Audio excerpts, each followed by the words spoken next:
오늘은 창세기 44장 18절에서 34절 말씀으로 함께 좀 말씀을 나누도록 하겠습니다. 이 본문은 그 야곱의 넷째 아들, 12명의 형제들 중 넷째 아들인 유다가 연설하는 장면을 다루고 있는 본문입니다. 유다가 애굽의 총리인 요셉에게 이렇게 간곡한 연설을 하게 된 배경은 다음과 같습니다. 지난주에 말씀드린 것처럼 요셉은 곡식을 구하러 애굽에 온 형제들을 다시 돌려보내 막내 베냐민을 데리고 오게 하죠. 형제들은 베냐민을 데리고 당장 애굽으로 내려가기를 원했지만 아버지 요셉의 완강한 거부로 그렇게 하지는 못했습니다. 첫째 형 르우벤이 자신의 두 아들의 생명을 담보로 그 베냐민 안전을 지키겠다라고 다짐을 했죠. 그럼에도 아버지 야곱은 꿈쩍도 하지 않았습니다.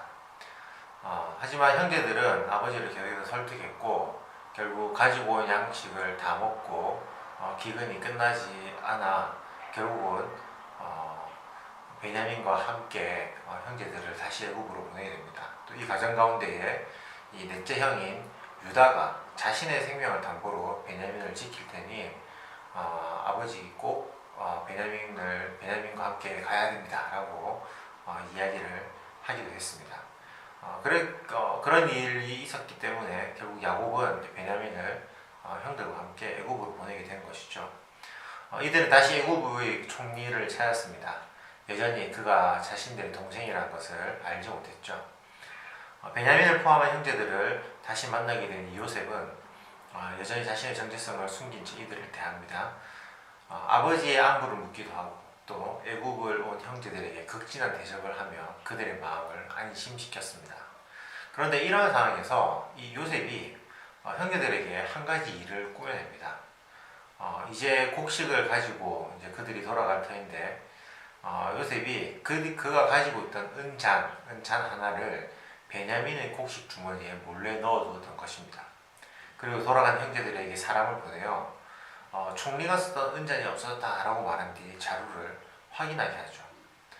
이런 상황을 전혀 몰랐던 형제들은 당연히 총리의 그 은잔을 우리는 가지고 있지 않다라고 결백을 주장합니다. 그러면서 만약 우리가 은잔을 훔쳤다면 우리가 죽어도 좋다. 그리고 남은 이들이 모두 총리의 종이 되겠다라고 자신 있게 이야기를 하였습니다. 그런데 신하가 형제들의 곡식 주머니를 확인하니 베냐민의 주머니에서 그 총리의 은잔이 발견이 되었던 것입니다.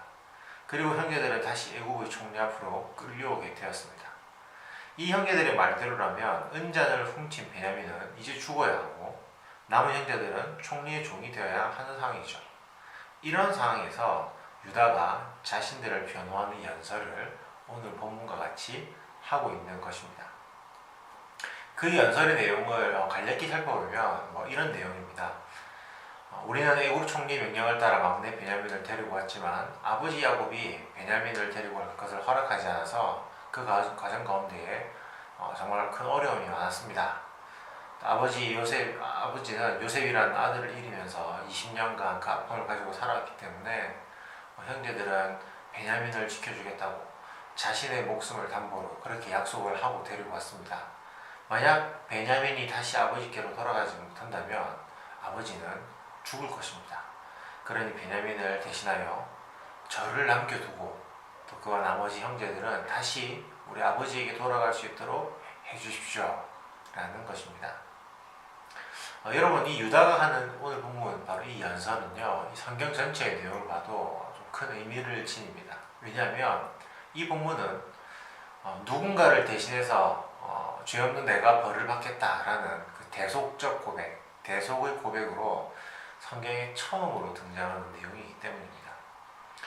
누군가를 위해 자신을 희생한다라는 이 고백은 그 자체로도 의미가 있지만 오늘 본문의 그 본문 속에서 그 더 깊은 의미를 발견하기 위해서는 우리가 두 가지 정도 생각해 봐야 할 문제가 있습니다. 첫 번째는 요셉이 왜 이런 일을, 형제들을 두고 왜 이런 일을 꾸몄냐라는 것이고, 둘째는 오늘 이 연설의 주인공인 유다가 어떤 인물이냐라는 것입니다.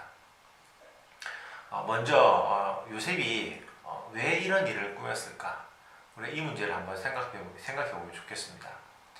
요셉이 이런 일을 은잔을 몰래 그 베냐민의 곡식 주머니에 몰래 넣어두고 이렇게 형제들을 의심하도록 한 일을 꾸민 이유는 형들을 위기에 빠뜨리면서 형제들이 그간 자신들의 죄를 얼마나 뉘우치고 반성하는지를 확인하기 위해 이 일을 꾸민 것입니다.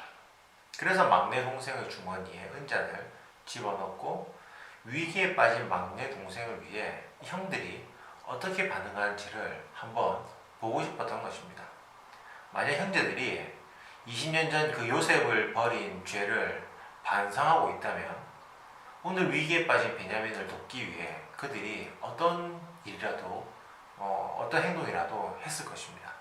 하지만 형제들이 20년 전 그 요셉을 벌인 죄를 전혀 반성하고 있지 않다면 그때와 마찬가지로 지금도 자신들의 목숨을 보존하기 위해 당연히 베냐민을 버려두고 곡식을 가지고 가나안으로 갈 것입니다. 바로 그것을 확인하기 위해서 형제들이 어떤 반응을 보일지를 확인하기 위해서 요셉은 이런 일을 꾸민 것이죠. 다음은 오늘 본문에서 연설한 이 유다, 이 야곱 집안의 넷째 아들이 유다가 어떤 인물이냐라는 것입니다. 유다는요, 이 야곱과 레아라는 어머니 사이에서 태어난 넷째 아들입니다. 우리가 잘 아는 것처럼 레아는 야곱이 사랑한 여인이 아니었습니다. 야곱이 사랑한 여인은 라헬이었죠. 그리고 레아는 그의 언니였습니다. 그래서 레아에게 태어난 6명의 아들들이 있는데요. 이 아들들은 사실 아버지 야곱으로부터 온전한 사랑을 받지 못했습니다. 그렇게 상처를 가진 유다는 동생 야곱을 위기에 빠뜨릴 때 앞장서서 상인들에게 동생을 팔자라고 제안했던 인물이기도 했죠. 다른 형제들도 마찬가지였겠지만 유다는 아버지의 사랑을 제대로 받지 못했고 그 상처로 동생 요셉을 상인들에게 종으로 팔아 넘겼던 것입니다. 그런데 요셉이 없어지면 아버지의 사랑이 자신들에게 돌아올 것이라 생각을 아마 했겠지만 현실은 그렇지 않았죠. 요셉을 향한 아버지의 사랑은 다른 형제들을 향한 의심과 또 막내 베냐민에 대한 집착이 되었을 뿐입니다. 오늘 본문 27절도 보면 아버지 야곱은 자신의 아들들 앞에서 내 아내 라헬과 그의 두 아들만을 자신이 사랑하는 존재다라고 언급을 하고 있습니다. 나머지 형제들이 아버지 야곱과 가족들을 위해 설득하며 자신들의 목숨을 담보로 아버지를 설득하고 있는데 여전히 아버지는 자신들에게는 사실 이모죠. 이모인 라헬과 배다른 형제들만 생각하고 있는 겁니다. 아버지의 이런 말을 들었던 유다는 그 당시에도 마음이 아팠겠지만 그 내용을 언급하고 있는 지금, 총리 앞에서 언급하고 있는 지금도 마음이 아팠을 것입니다. 그럼에도 불구하고 그는 그 가슴 아픈 이야기를 총리 앞에서 하고 있는 것이죠. 그리고 유다는 이전에도 가족을 잃은 아픔을 경험했던 사람입니다. 유다는 가나안 여인과 결혼하여 세 아들을 낳았었는데요. 첫 두 아들들이 여호와 보시기에 악하여서 그만 죽임을 당하게 됩니다. 자신의 아들들을 잃은 아픔을 가지고 있는 아버지가 바로 또 유다였던 것입니다. 여러분, 이러한 상황, 자신의 아버지로부터 사랑을 받지 못했고 또 자신의 사랑을 베풀어야 할 아들들을 먼저 떠나보낸 이러한 삶을 살아가는 유다가 과연 일상적인 삶을 살 수 있었을지는 사실 의문이 들 정도입니다. 그런데 중요한 것은 그러한 그가 지금은 변했다라는 것입니다. 가족에 대한 죄책과 상처를 동시에 가지고 있는 그가 이제는 그 가족들을 위해 자기 자신을 희생하겠다라고 말하고 있는 것이죠. 우리는 유다가 도대체 무슨 이유로 이렇게 했는지 알 수 없습니다. 하지만 분명한 것은 하나님께서 그와 함께 하셨고 그의 마음을 만지시고 변화시켜 주셨다라는 것입니다. 이 두 가지를 생각해 본다면 즉 왜 요셉이 이러한 일을 꾸몄는지와 또 연설한 유다가 과연 어떤 사람이었는지를 우리가 생각해 본다면 우리는 이 오늘 본문의 의미, 특별한 의미가 무엇인지를 이렇게 정리해 볼 수 있습니다. 요셉이 꾸민 이 일은 형제들이 자신들의 죄를 반성했는지를 가늠하는 기준이었고, 또 유다가 보여준 그 특별한 희생정신은 그들의 반성한 태도를 증명해 주었다라는 것입니다. 실제로 이 유다의 태도를 통해 요셉은 형제들의 마음을 확인하였고 이것으로 자신이 꾸민 일을 마무리하게 됩니다. 요셉은 그 형제들 앞에서 자신이 20년 전 형들이 버린 동생 요셉이다 라고 밝힙니다.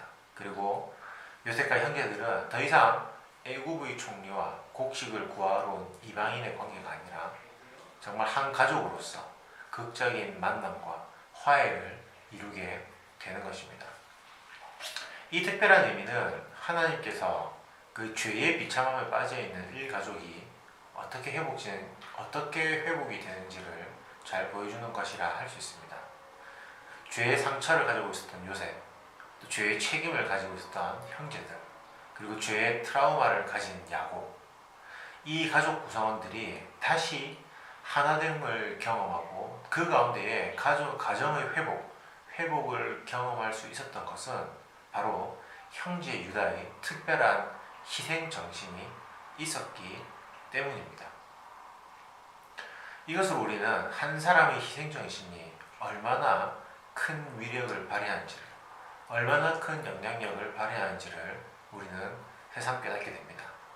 더 나아가 저와 여러분은 이 본문의 이야기가 단순히 야곱과 요셉의 이야기가 아니라 그의 가족의 이야기가 아니라 장차 나타나실 구원자가 어떤 방법으로 세상을 구원하실지를 보여주는 매우 중요한 복선이 된다는 것을 볼 수가 있습니다.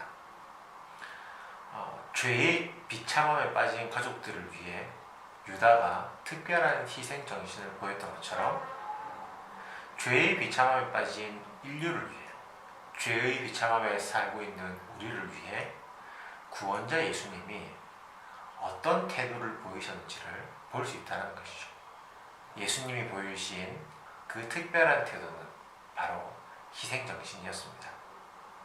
그리고 유다의 희생정신이 그 가족의 하나됨과 회복을 이루었던 것처럼 예수님의 희생정신, 즉 십자가 사건은 하나님과 죄된 인간 사이의 하나됨, 그리고 죄로부터의 참된 회복을 이루어 주시게 됩니다.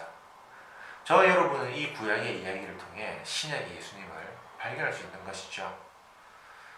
오늘 함께 나누는 이 말씀을 통해 저와 여러분은 우리 구원자 예수님이 나를 위해 무엇을 하셨고 또 그 결과로 우리에게 무엇이 주어졌는지를 다시금 생각해 볼 수 있는 것입니다. 예수님은 죄의 비참함에 빠진 우리를 위해 자신을 친히 희생해 주셨습니다. 죄에 빠져 하나님과 하나됨을 누릴 수 없었던 우리를 위해 자신을 친히 십자가에 매어 달리신 것이죠. 그분은 우리가 져야 할 모든 죄의 짐을 저주의 상징과도 같았던 십자가 위에 얹으셨고 그 십자가의 무게를 홀로 감당하였습니다. 누군가는 해야만 했던 일, 그러나 아무나 할 수 없었던 그 일을 위해 바로 자신을 희생하신 것입니다.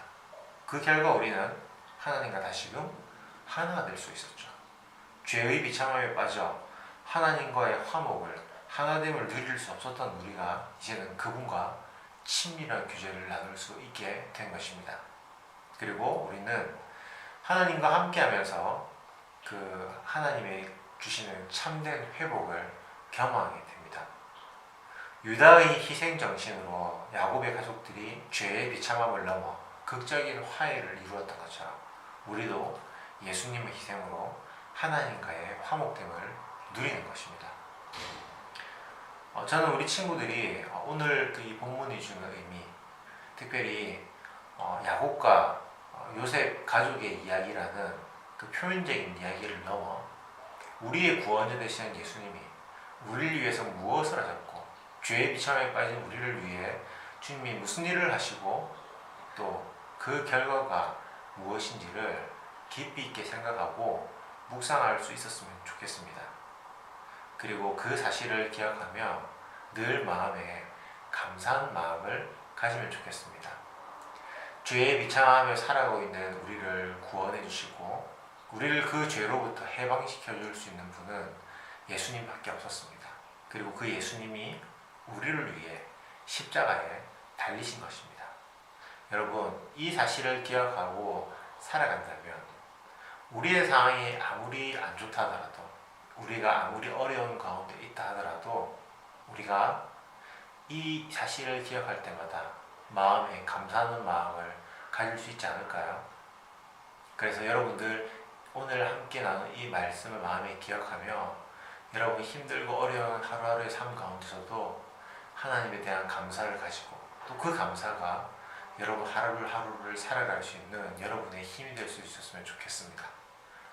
그렇게 감사하는 마음으로 예수님의 십자가를 생각하며 감사하는 마음으로 하루하루를 살아가는 믿음으로 승리하는 그런 우리 고등부 친구들이 될 수 있기를 주님의 이름으로 축복합니다. 네, 친구들 권고하겠습니다. 이번 한 달 우리가 같이 모여서 예배를 못 드리기 때문에 이렇게 온라인으로 영상으로 예배를 대신하는데요. 계속해서 여러분들이 함께 제가 나누는 말씀을 잘 요약하셔서 저나 선생님들에게 카톡으로 또 문자로 보내주시면 좋겠습니다. 함께 나누는 말씀이 여러분 가운데에 정말 여러분의 매일매일의 삶 가운데에 좀 위로가 되고 또 여러분들 가운데에 하나님 주시는 은혜가 되면 좋겠다는 마음으로 우리가 이런 이벤트를 하니까요. 여러분들이 꼭 여러분들이 설교를 들으시면서 그냥 귀로만 듣지 마시고 한번 자기의 손으로 써보시고 또 여러분 적용도 해보시고 다짐도 해보면 좋겠어요. 그리고 이번 주 아직 시작을 못한 친구들이 있으면 우리 유튜브에 영상이 남아있으니까 우리가 이벤트를 시작한 시점부터 2주 전부터 영상을 여러분들이 보면서 한 번 해주셔도 괜찮습니다. 여러분들이 중요한 것은 실제로 해보는 게 중요한 거니까요. 전 2주 전에 시작을 못했는데요 라고 생각하는 친구들이 있다면 지금도 괜찮으니까 영상을 보시고 또 정리를 해서 또 보내주시면 또 좋을 것 같아요. 네. 여러분들 이제 지금 계속 그 2단계라서 거리두기 이제 사회적 거리두기 2단계라서 여러분들 생활 패턴이 일정치 않기 때문에 여러분 스스로 마음에 또 혼란이 많을 것 같은데 그럼에도 불구하고 여러분들 스스로 자신을 잘 지키면서 여러분들 일상생활을 해나가면 좋겠다라는 생각이 듭니다. 가끔 저나 아니면 우리 각반 선생님들께 안부 문자도 주시고 또 선생님한테도 또 친구들끼리도 어떻게 지내는지 또 서로 연락도 하고 그렇게 하면 좋을 것 같아요. 그럼 우리 다음 주에 뵙도록 하겠습니다.